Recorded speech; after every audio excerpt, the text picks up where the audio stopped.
Okay, so this is a video for step number 4. So after we updated our schedule in step number 2, in step number 3 video, we updated this executive summary with that update.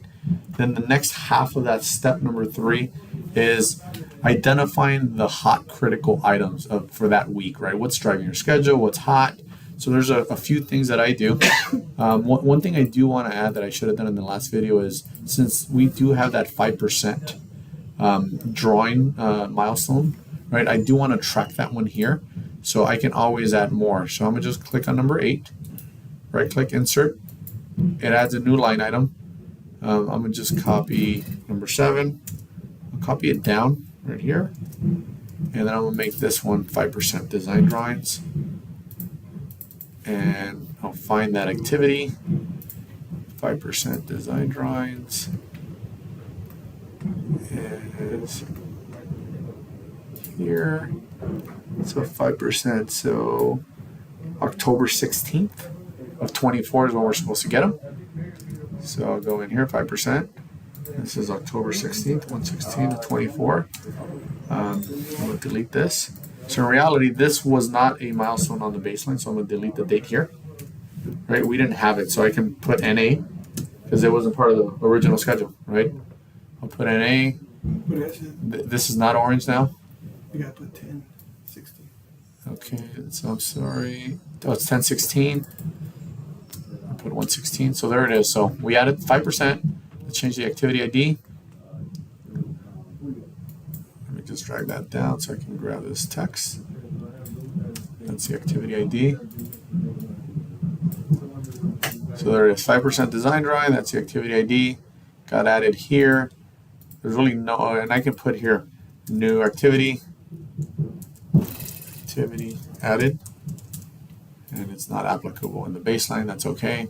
So we went through all of that, and now we want to highlight what's hot for the job, right? Who do I need to push to keep this job moving or avoid further delays, right? So one thing we had hidden, if you notice here, the 1 and the 2, if I click on the 2, it opens up this section down here that where I like to list what's hot for me. So a couple of things that I do, obviously I know what my longest path is going to be, so I can always go to the schedule. You should have, at a minimum every week, you should have at least one item here. There should always be one long path, one critical thing. Most of the time you're going to have a lot of items here. So in this case, I go on the P6, I would just check my critical path and see what's hot. All right, so I'll go longest path.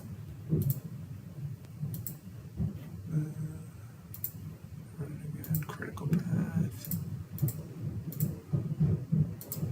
Huh.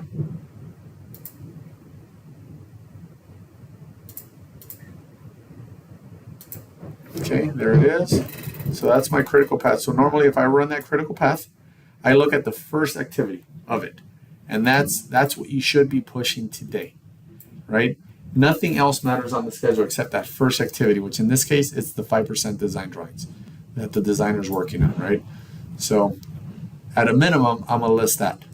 So I'm gonna put I already created the same sections, right? Similar to up here. So I'm gonna put 5% design package complete. That's the hottest thing on the project, right? And the PR means priority. So longest path should always be your priority 1. So I'll put priority 1. And the most important thing is ball in court, right? Who is managing that line item from our group, right? So in this case, it's Monica.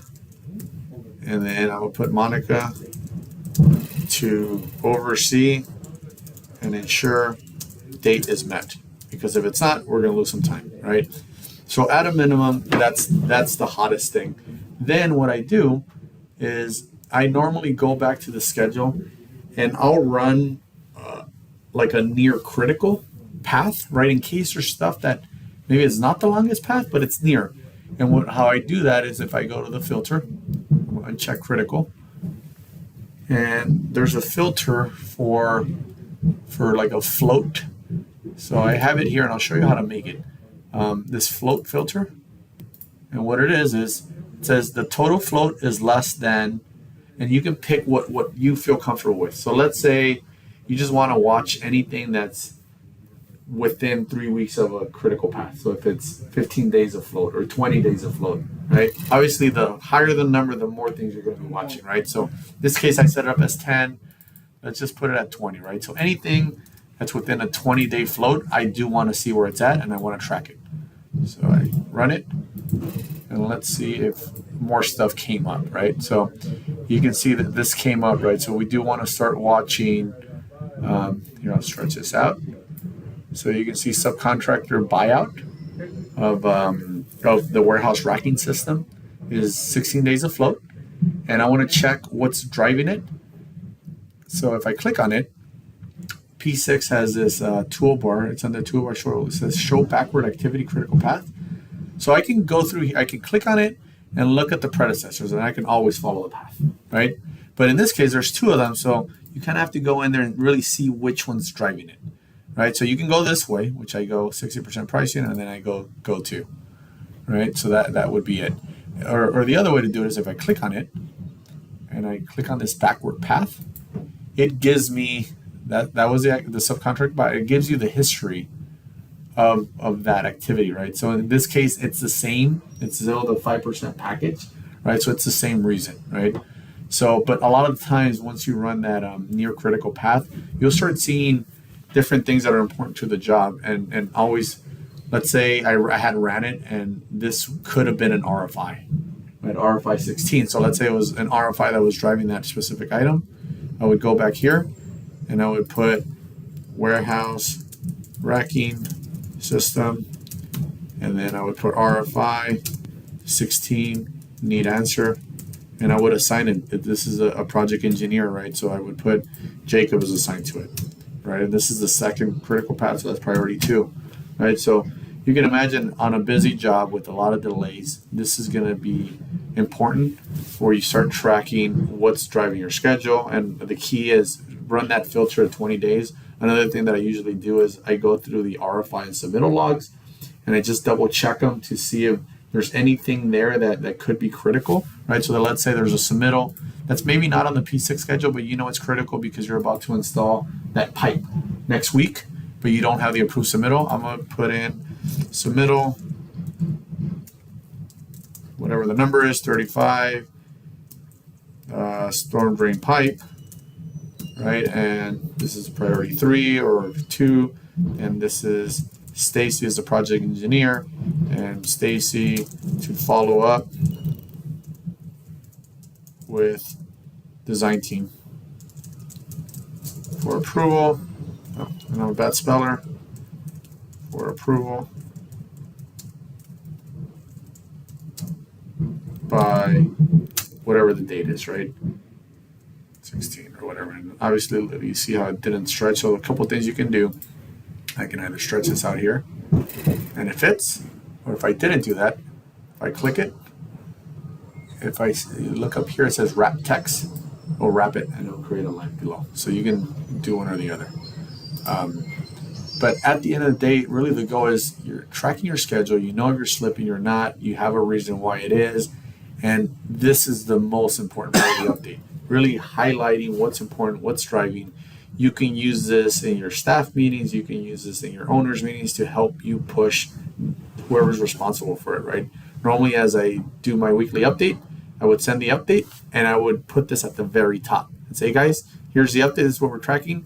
These 10 people that are on the list, you are holding me up or you're driving my schedule and I need your help. And this is what I need and this is a priority. All right, so this can go to the design team, it can go to the owner. After a while, you start assigning a lot of issues to different people. So this is a good way to track it. And it's a good, easy way for you to start pushing people without being super annoying. Right? You kind of summarize it and it helps you track. Right? Say, hey, I sent you this every week. I've been telling you I need this because it's delaying this, right? So I could put Stacy follow-up design team for approval in order to install storm drain pipe on 10/17, right? And then you can take potential impact on foundations, right? You can explain why it's so hot for you, right? So you can go nuts in here and explain as much as you can. So obviously simple job, we only have one delay here, but as you get into the jobs, you're gonna have a lot more delays and this is where I would track them, okay?